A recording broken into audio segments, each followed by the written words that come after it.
dimulai aja ya. Bismillahirrahmanirrahim. Assalamualaikum warahmatullahi wabarakatuh. Selamat pagi. Masih semangat pagi hari ini? Masih semangat. Semangat. Oke, saya akan mulai presentasi hari ini dengan tema memahami dunia periklanan. Sebenarnya di slide-nya itu ada videonya tentang dasar tentang periklanan itu seperti apa. Tapi nggak bisa ditayangin. Saya juga nggak paham gimana caranya menayangkan di situ. Jadi saya ini aja ya. Saya play di sini nanti kedengeran suaranya mungkin.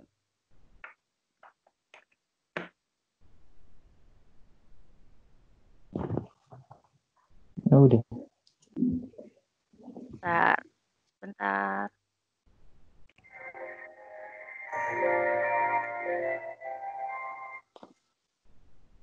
Di video itu menjelaskan tentang ciri-ciri dunia periklanan, manfaat dunia periklanan, sama jenis-jenis dunia periklanan.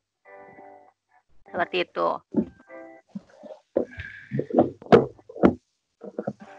Saya mulai dari definisi perikanan ya. Perikanan itu, oke, sebentar. Perikanan itu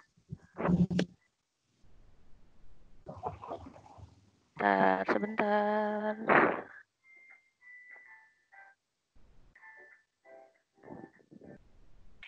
Ikan adalah informasi yang isinya membujuk khalayak banyak atau orang banyak supaya tertarik kepada barang atau jasa yang ditawarkan. Syarat untuk menjadi ikan adalah kata dan bahasanya tertata dan tidak memiliki tafsir ganda. Bahasa yang dipakai menarik dan mudah diingat oleh masyarakat. Tidak boleh merendahkan atau menghina produk sejenis dari perusahaan lain. Tidak boleh berbohong, harus apa adanya. Iklan harus dibuat dengan memperhatikan tata bahasa, etika, sopan santun, target pasar, dan lain-lain.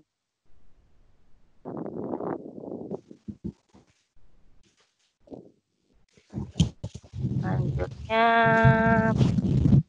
saya mempercepat video ini. Jenis-jenis ikan itu ada ikan pengumuman, iklan penawaran atau niaga, iklan layanan masyarakat, iklan cetak, iklan elektronik, iklan radio, iklan televisi.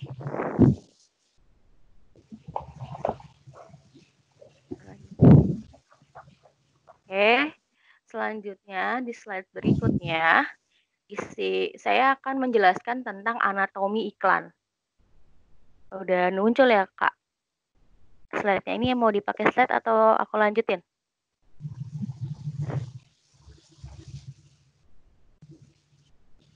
Oke, menjelaskan tentang anatomi iklan. Di sini ada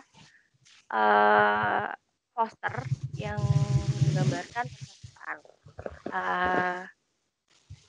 Itu dilihat ada poster tentang Bank CMB Niaga yang mempromosikan kalau memakai rekening ponsel akan mendapatkan 3 bungkus Indomie goreng atau 1,5 liter Coca-Cola, Sprite atau Fanta.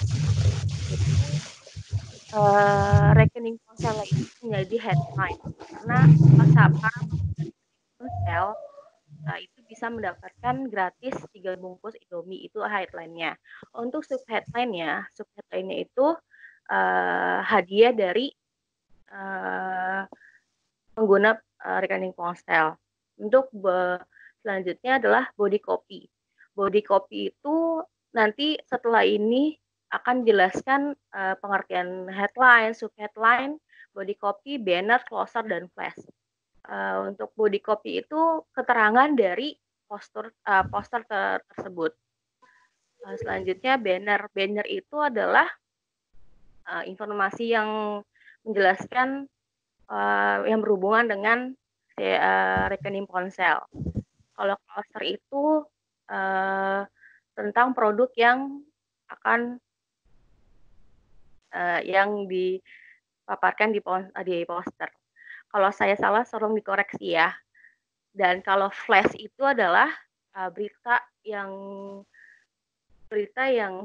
sedikit tulisannya, tapi sangat kita lihat tuh bisa boleh kita berpikir gratis loh. Selanjutnya Mas.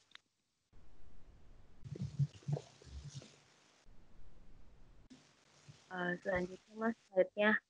Oke. Teknik penulisan headline. Teknik penulisan headline itu ada solusi dari masalah ditambah angka ditambah kemudahan dari hambatan. Contohnya di sebelah kanan itu ada penghasilan 10 juta per bulan dikerjakan di rumah. Lunas hutang dalam 6 bulan hanya bermodal laptop dan internet. Langsing dalam 30 hari tanpa diet.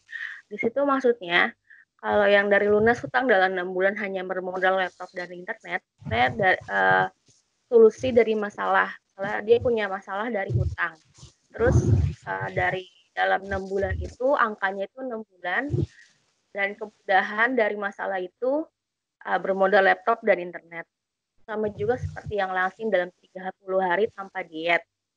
Sebenarnya tuh headline tuh seperti itu. Jadi ada solusi dari masalah, angkanya berapa bulan untuk mengeluarkan masalah dari masalah dan kemudahan dari hambatan. Selanjutnya Mas.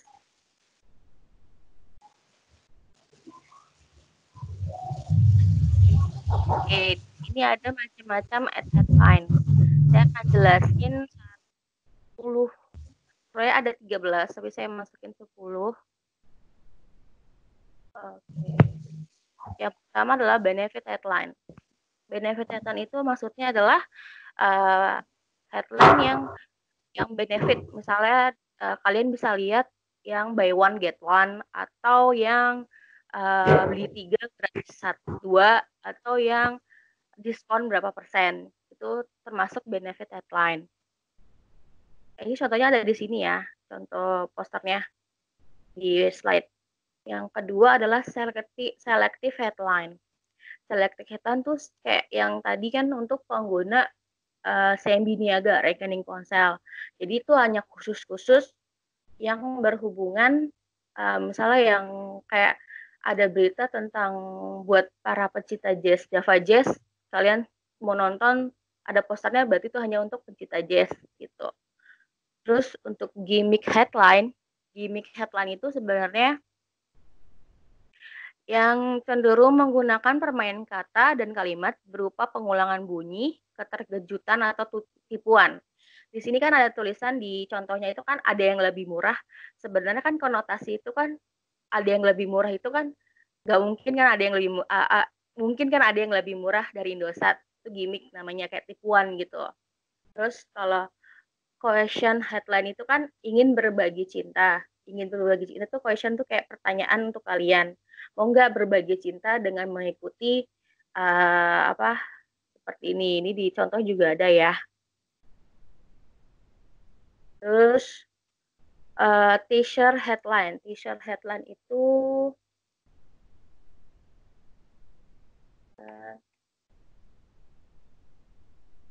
misalnya itu headline itu adalah headline ini berfungsi untuk menantang pembaca untuk membuktikan kemampuan mereka seolah-olah terkesan seperti meremehkan kemampuan pembaca.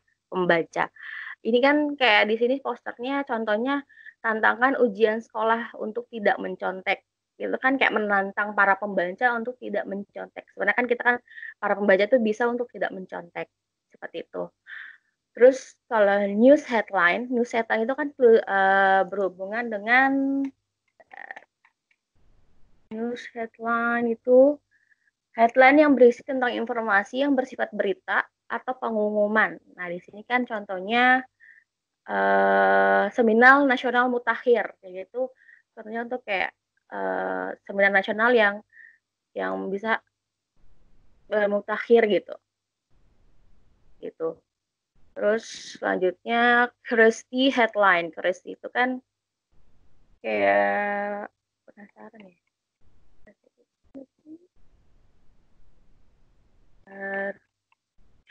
headline jenis ini digunakan untuk membuat orang lain penasaran dengan penawaran Anda. Kayak di contoh, the 25 pounds in only 2 weeks. Itu kan kayak seakan-akan kayak kok bisa ya turun 20 kilo dalam 2 minggu gitu kan. Kalau bisa kan saya juga mau gitu kan. Kayak gitu.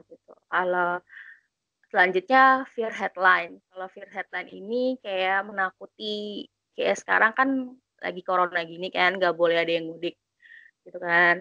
Nah, fear headline ini adalah headline yang untuk menakut-nakuti pembaca sehingga mereka mau benar-benar takut dan akhirnya menerima tawaran Anda seperti itu. Jadi kayak di contohnya itu kan jangan mudik, nikmat membawa sengsara. Jadi itu menyuruh pembaca, menakuti pembaca untuk tidak mudik karena buat pembaca itu tidak mengikuti ajakan untuk tidak mudik seperti itu. Selanjutnya adalah comment headline.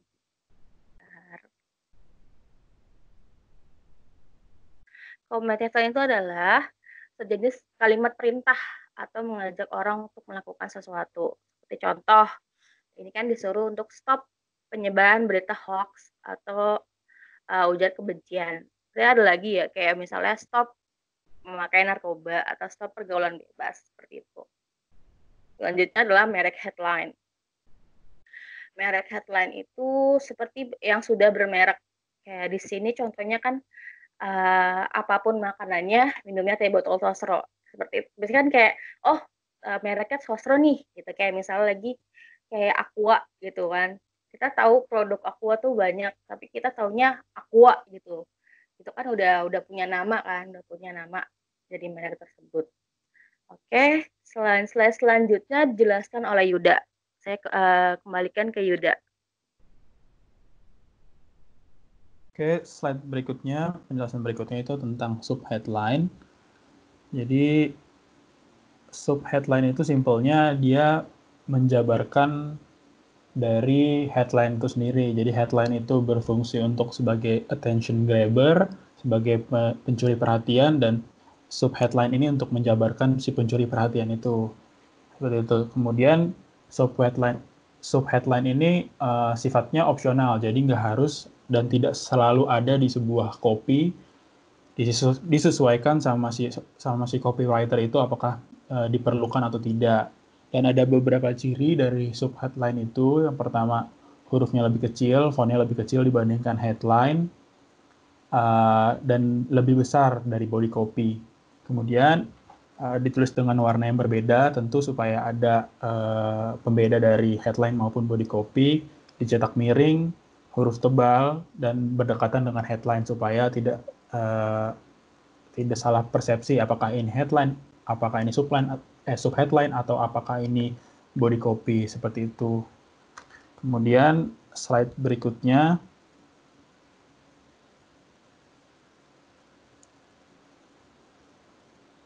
tentang body copy. Ya, body copy ini pasti teman-teman juga banyak yang tahu ya, pasti body copy ini apa. Karena body copy ini inti dari sebuah copy. Seperti itu, body copy berperan untuk mempertahankan perhatian pembaca, berisi pesan, dan lain-lain. Body copy ini bersifat persuasif, jadi mengajak orang untuk membeli atau membeli sebuah produk. Dan biasanya di body copy ini memaparkan value proposition dari sebuah produk itu, keunggulan dari produk itu. Ada beberapa unsur dari body copy. Yang pertama, powerful, jelas karena ini inti sebuah copy. Kemudian jelas dan informatif, jujur dan dapat dipercaya, mengarah pada tujuan iklan, mudah diingat. Sebenarnya bukan inti sih, tapi ini adalah jembatan menuju inti. Jadi ini seperti penentu apakah orang atau pembaca akan berakhir atau akan sesuai dengan ekspektasi dari si copywriter itu. Kemudian ada beberapa tipe dari body copy. Yang pertama, straightforward copy. Straightforward copy seperti namanya, straightforward. Jadi dia langsung menjelaskan, tapi berbeda dengan factual copy ya yang ada di terakhir itu. Kalau straightforward copy ini dia lebih menjual, jadi hard selling gitulah dalam tanda kutip, jadi nggak ada basa-basi seperti itu. Kemudian berikutnya story copy, waktu itu Mas Surya juga pernah menjelaskan mengenai story copy ini. Story copy biasanya juga tujuan utamanya bukan untuk menjual, tapi lebih bercerita, atau biasanya dikenal juga dengan naratif. Kemudian UNB copy. UNB copy ini biasanya dilaksanakan ketika konsumen atau customer atau pelanggan telah mengikuti sebuah kegiatan atau telah membeli sebuah produk. Jadi langsung direct ke si customer itu, atau biasanya dikenal dengan institusional seperti itu. Dan kemudian ada imagination copy, seperti namanya imajinasi. Jadi ini lebih mengandai-andai, lebih bermain metafora seperti itu. Kemudian factual copy. Kalau factual copy ini lebih menjelaskan fakta-fakta dari produk tersebut atau dari iklan tersebut.